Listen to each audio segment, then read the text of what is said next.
Do you want to play Ezreal like this? Give me 10 minutes and I promise you, at the end of this video, you'll know exactly what you need to be doing. I'm Neon, I've played professional for 7 years now, 3 years in the LEC, and I've also gotten rank 1 3 times. Ezreal is my all-time favorite champion, and probably my best one as well.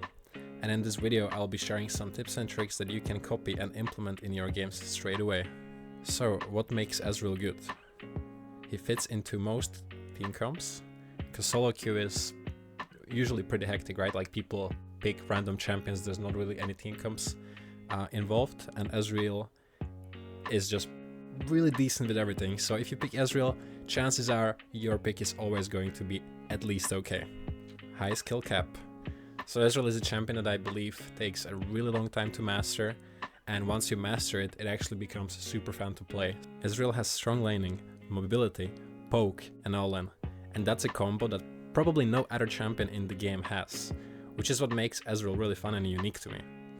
He's also one of the least support-dependent AD carries, so if your support picked Sona and enemy has Spike, no worries, you're at the very least going to still be fine.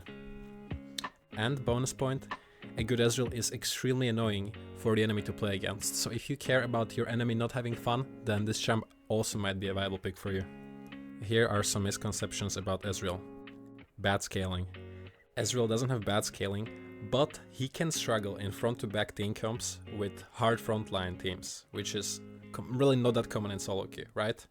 His DPS is also dependent on his Q accuracy, so the better you are on Ezreal, the better you technically scale. Ezreal is a safe champion. Also not true, Ezreal is actually a champion that always wants to fight. If you want to play a safe AD carry, I would recommend taking something like Jhin instead. Weak early game. This is simply also not true, and you're about to learn why. Now listen, this is very important for Ezreal and starting an early game snowball. Ezreal is super strong level 1 due to his Q, CD, and his passive. You have many options. You can pretty much always get lane position and look to start poking enemy, or you can look to catch them out in Tribush, for example, level 1. You always want to get push with your passive and look to all in when you have some stacks. So on the first wave, you kind of most of the times want to start by queuing the minion wave, because if you miss a Q that you're trying to poke the enemy, the downside of missing that Q is way bigger than the upside, which is getting a little bit of poke. So always look to get some stacks on the first minions. After that, you can look for an all-in. If there's no all-in opportunity, because you don't have a good champion on support for starting all-in, keep stacks for second wave and look to always hit level 2 first.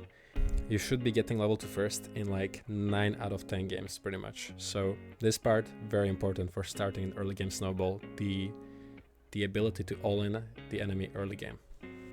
So of course, the most important part about Ezreal's kit is how accurate you are with your Qs, what your Q hit rate is.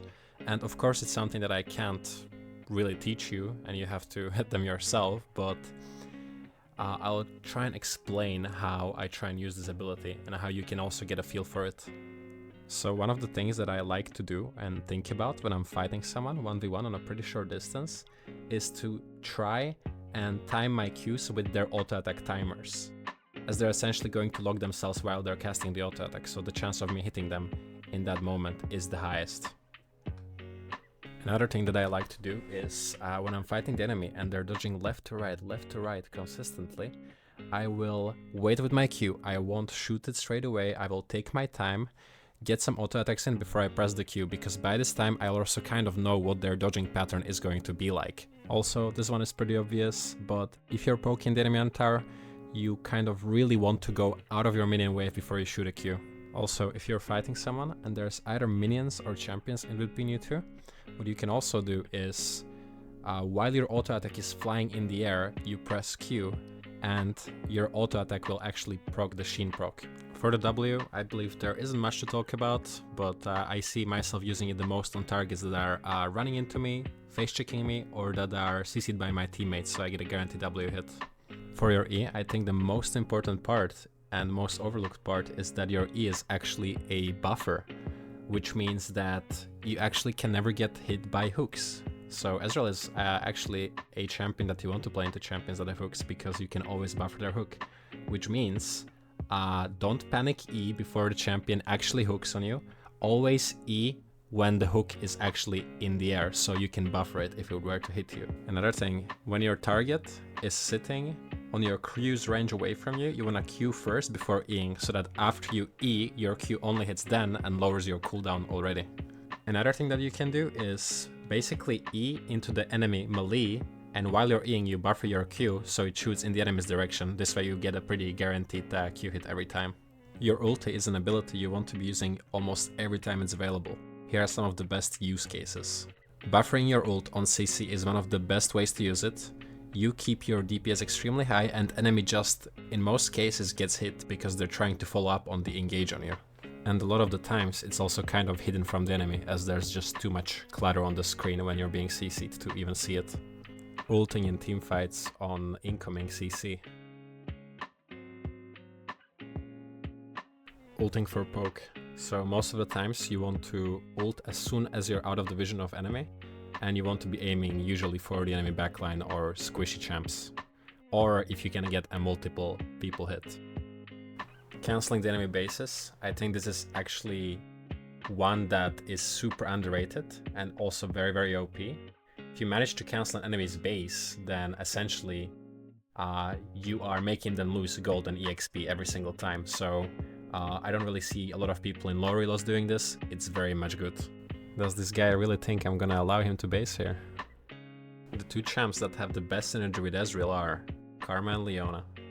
Karma essentially makes the laning phase unbreathable for the enemy bot lane. The reason Ezreal works so well with Karma is because both can play on opposite sides of lane, making it hard for the enemy to not get hit by either skill shot. Also, Karma W is pretty nice setup for Ezreal to all-in with. Leona is one of the best all-in supports with a lot of CC, and that's exactly what Ezreal wants. Ezreal wants the ability to all-in, and he wants someone to CC for him so he can hit his abilities, and Leona is super fucking good at both. The two honorable mentions for the worst supports to pair with Ezreal are Thresh and Lulu. Think for yourself why this is the case. Alright guys, this is the end of the video. Thanks for watching once again. Please let me know in the comments what you thought, and do let me know if you want me to keep doing these tutorials and which champion I could do next. Thank you.